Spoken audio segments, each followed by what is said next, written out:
All right, what a great problem we have here. This problem's going to have parts A through E.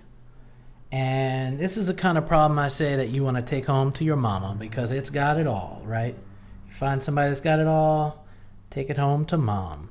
So let's go ahead and get started with part A. Part A wants to know the end behavior of this polynomial function. Okay, to the left and to the right, does it fall or rise? So we look at the leading term, which is the term with the highest exponent, okay, which is right here. And we don't need to look at anything else. We're only looking at the leading term. We look at the exponent and we look at the coefficient.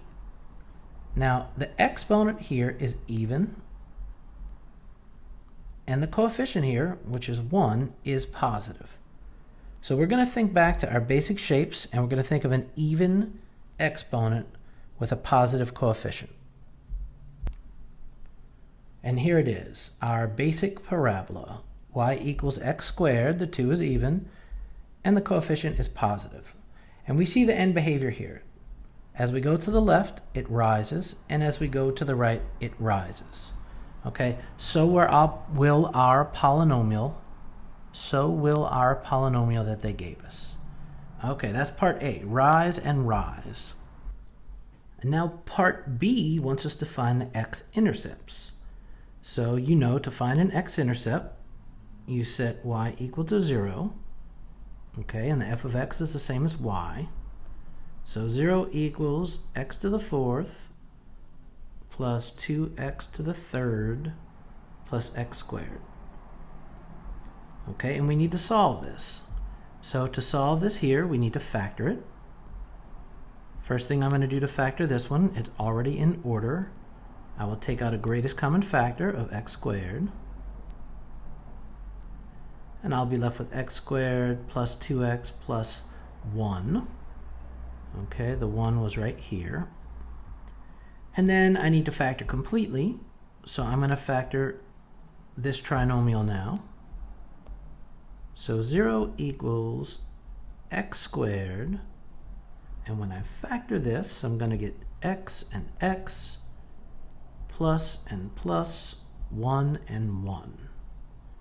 Okay, so you might want to look up factoring trinomials with the leading coefficient of 1.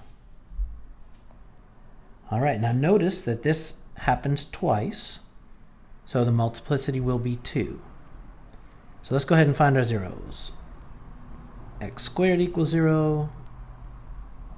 X plus 1 equals 0, and x plus 1 equals 0. To solve this one on the left, we're going to take the square root of both sides, plus or minus. So x will be plus or minus 0. Okay, and we know that a positive 0 and a negative 0 are the same thing. So x is just 0. We solve the one in the middle. We're going to find that x equals negative 1. And we solve the equation on the right to find that x equals negative 1. Okay, so my zeros here are going to be 0 and negative 1. I don't need to write this twice. I just need to put it once and say that the multiplicity is 2. So part B, what are my zeros? Well, here, I'll put them up here in the blank. My zeros are going to be 0 and negative 1. Part B will also ask me, of these zeros, which ones cross through the x-intercept, the x-axis, and which ones bounce off the x-axis. Okay, so which one of these cross through the x-axis? Well, none of them, because my multiplicity here is 2 and my multiplicity here is 2. So which ones cross? The answer is going to be none. And which ones bounce off the x-axis? And that's going to be 0 and negative 1. Because they have an even multiplicity, they're both going to bounce. Part C is going to ask me what the y-intercept is. And you know, to find the y-intercept, you plug in a 0 for x.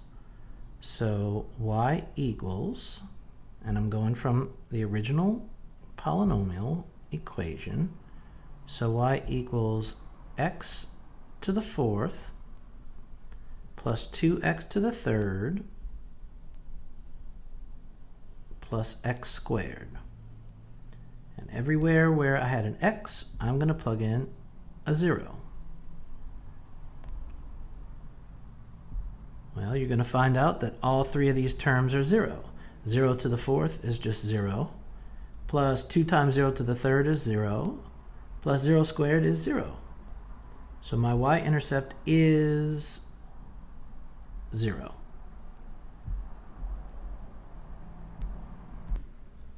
Now part D asks about symmetry. But before we talk about symmetry, let's graph this, which is part E. So let me go ahead and graph it, and then we can talk about symmetry. That should be pretty obvious. So I know from part A that this graph rises from the left, rises to the left, and rises to the right. I know from part B that this graph is going to have an x-intercept at -1 and at 0. And I also know that it's going to bounce off both of those points because of the multiplicity. So if I go to graph this, this is what it's going to look like. Okay, let me get a better color. Let me get purple. Okay, so I know it's going to bounce off of this point. It's going to bounce off of this point. So rising to the left, if I come down, I'm going to bounce off. Now if I also need to bounce off at 0, it's going to have to turn around, bounce off at 0, and then rise to the right. Okay, so in general, this is what my graph is going to look like. Now, is that symmetrical about the x-axis or the y-axis or the origin? And the answer is no. So for part D, what's my symmetry? I'm just going to put no symmetry, and that's no symmetry according to the two axes and the origin. All right, it may be symmetrical if I draw an axis there where that green dashed line is, but it's not symmetrical to the x-axis, the y-axis, or the origin. And then when you go to look for the graph, it's going to probably be multiple choice, and you can just go ahead and pick this one out.